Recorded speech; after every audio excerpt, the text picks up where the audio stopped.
하나님의 말씀은 열왕기하 22장 8절에서 11절 말씀입니다. 이에 대제사장 hil기야가 서기관 사반에게 이르되 내가 여호와의 전에서 율법책을 발견하였노라 하고 hil기야가 그 책을 사반에게 주매 그가 읽으니라. 서기관 사반이 왕에게 돌아가서 보고하여 이르되 왕의 신하들이 전한 돈을 쏟아서 여호와의 전에 감독자들의 손에 넘겼나이다 하고 또 서기관 사반이 왕에게 말하여 이르되 제사장 hil기야가 내게 책을 주더이다 하고 사반이 왕 앞에서 읽으니라. 왕이 율법책에 말을 듣자 곧 자기 옷을 찢으니라. 아멘. 기도의 사람들을 살펴보고 있습니다. 오늘은 8살의 왕위에 오른 요시야의 기도를 살펴봅니다. 어린 나이에 왕위에 올랐지만 성경은 특별하게 요시야를 이렇게 소개합니다. 요시야가 여호와 보시기에 정직히 행하여 그의 조상 다윗의 모든 길로 행하고 좌로나 좌우로 치우치지 아니하였더라. 여기서 우리가 눈여겨봐야 할 표현이 요시야가 좌우로 치우치지 아니하였다고 합니다. 이 표현은 어디서 우리가 많이 들어보신 표현입니다. 어제 저는 주일 설교에도 제가 잠깐 언급했지만 이 표현은 여호수아에게 율법 다 지켜 행하고 좌로나 우로나 치우치지 말라고 할 때 소개됩니다. 즉 요시야는 비록 나이가 어렸지만 그가 한 나라의 왕으로 통치할 수 있었던 원동력은 바로 하나님의 말씀 위에 서 있었기 때문입니다. 여호수아도 전쟁에 앞서서 말씀을 우선시했기에 전쟁에서 승리했고 요시야도 말씀의 바탕을 두고 있었기에 한 나라를 다스릴 수 있었습니다. 이 사실을 우리가 절대 놓치지 마시기 바랍니다. 요시야가 하나님의 말씀을 기준으로 삼고 살아가서 그럴까요? 요시야는 그의 나이 26살 되던 해에 예루살렘 성전을 수리하게 합니다. 그러다가 율법책 하나를 발견하게 됩니다. 그 율법책은 아마 신명기일 것이다. 혹은 모세오경일 것이다. 다소 논쟁이 있습니다만 신명기이든 모세오경이든 요시야는 율법책을 발견했을 때 그가 어떻게 반응했는가가 중요합니다. 율법책이 발견되고 나서 서기관 사반이 그 책을 왕 앞에서 읽습니다. 그럴 때 요시야가 어떻게 반응합니까? 여러분 11절 말씀을 보시면 왕이 율법책의 말을 듣자 곧 그의 옷을 찢으니라. 어, 여러분 요시야의 할아버지가 누굽니까? 그 사람이 므낫세입니다. 므낫세 왕은 남유다의 아합 왕이라고 소개될 정도로 남유다 나라 가운데 가장 패역하고 악독했던 왕이었습니다. 그래서 므낫세 때문에 남방 유다가 망할 수밖에 없었습니다. 여러분, 자녀들은 부모를 보고 배우면서 자랍니다. 요시야도 그의 할아버지 므낫세, 그의 아버지 아몬, 그 패역한 일들을 다 보고 자랐을 것입니다. 그런데 요시야는 달랐습니다.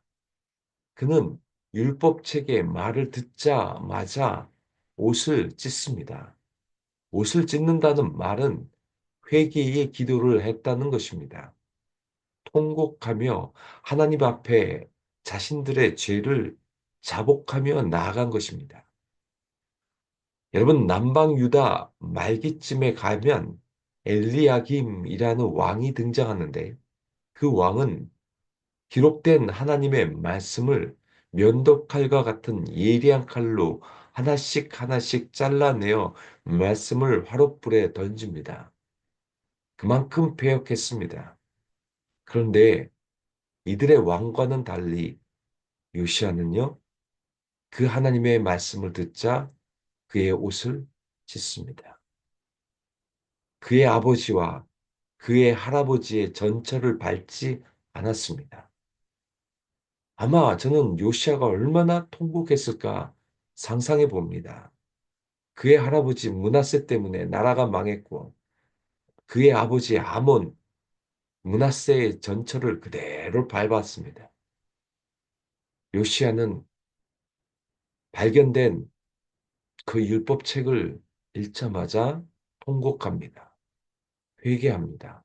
그의 할아버지가 어떻게 이 나라를 망쳤는지 너무나 잘 알았기에 요시아는 통곡하며 옷을 찢으며 회개한 것입니다. 요시아는 왜 이 유다가 망할 수밖에 없었는지, 우상을 섬기지 말라고 그렇게 말했는데 패역할 일들을 한 자신의 아버지와 할아버지의 죄를 정말 통곡하며 자복하며 회개한 것입니다. 여러분, 이 요시아의 기도가 어떤 놀라운 일을 가져온지 아십니까? 오늘 읽지는 않았지만 20절 말씀을 보십시오. 그러므로 보라, 내가 너로 너희 조상들에게 돌아가서 평안히 묘실을 들어가게 하리니 내가 이곳에 내리는 모든 재앙을 내 눈이 보지 못하리라 하셨느니라. 아니, 사자들이 왕에게 보고하니라. 내가 이곳에 내리는 모든 재앙을 내 눈이 보지 못하리라. 여러분, 이 말이 무슨 말이냐? 유다의 재앙이 내려야 하지만 요시야, 너희 회개 기도 때문에 하나님이 재앙을 연기하겠다는 것입니다. 너는 너희 조상들에게 평안히 묘실로 들어가게 되고 너 시대에 유다 나라가 임할 그 재앙을 보지 않게 해주겠다는 것입니다. 여러분, 이 재앙이 뭐냐? 남방 유다가 망하는 것을 연기해 주겠다는 것입니다. 재앙은 유다 나라는 망해야 하겠지만 요시아가 그 옷을 찢고 회개 기도했기 때문에 너가 다스리는 그 시대에 남방 유다가 망하게 되는 것을 내가 미루겠다라고 하는 것입니다. 여러분, 이게 얼마나 놀라운 기도입니까? 여러분, 우리가 기도해야 되는 이유가 뭘까요? 여러분, 요시아의 기도로 한 나라의 운명이 갈라지게 되었다면 여러분, 우리의 기도를 통하여서 어찌 우리의 가정도 주님의 손에 달려있지 않겠습니까?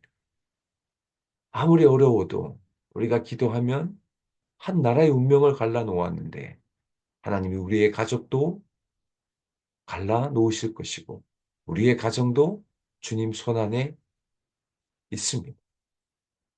아무리 힘든 상황에 있어도 기도하면 우리의 상황은 역전될 것입니다. 나라가 망하게 되었는데 요시아가 기도하지 않습니까? 그 죄악된 최악의 상황을 바꿔주십니다. 마찬가지입니다.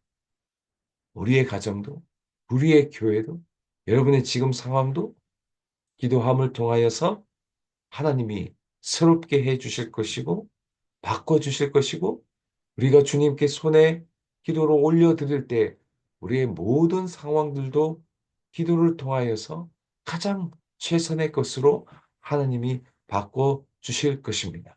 아무리 사면 초가를 당해도 하나님이 홍해를 가르듯이 우리에게 생명의 길로, 새로운 길로 하나님이 그 모든 상황들을 바꾸어 주실 줄로 믿습니다. 여러분, 기도합시다. 요시아가 기도하여 나라의 운명을 바꾸어 주셨다면 우리의 삶도 분명히 바꾸어 주실 줄로 믿습니다. 여러분, 히스기야 기도를 기억해 보십시오. 히스기야가 죽음이 선포됩니다. 그러나 그가 벽을 놓고 기도했을 때 그 생명을 연장시켜 줍니다. 심지어 해시계를 돌리면서까지 히스기야를 살려줍니다. 요시아의 기도도 마찬가지였습니다. 꺼져가는 나라의 운명을 다시 연장시켜 줍니다. 요시아의 그 회개 기도 때문에 우리가 기도해야 될 이유가 여기에 있습니다. 저 여러분의 삶도 다시 새롭게 해주실 것이고, 아무리 어려운 상황도 우리가 기도하면 하나님의 능력을 부어주시고 하늘의 문을 열어주셔서 긍휼을 베푸시고 자비를 베풀어서 우리에게 다시 한번 새롭게 되어지는 놀라운 이 은혜가 있게 될 줄로 믿습니다. 저는 시편 30편 5절 말씀 소개하고 설교 마무리합니다. 그의 노여움은 잠깐이요 그의 은총은 평생이로다. 저녁에는 울음이 깃들일지라도 아침에는 기쁨이 오리로다. 저녁에는 울음이 깃들지라도 해는 다시 뜹니다. 아침에는 기쁨이 올 것입니다. 이게 기도하는 사람에게 분명히 하나님이 주시는 놀라운 은혜이자 축복입니다.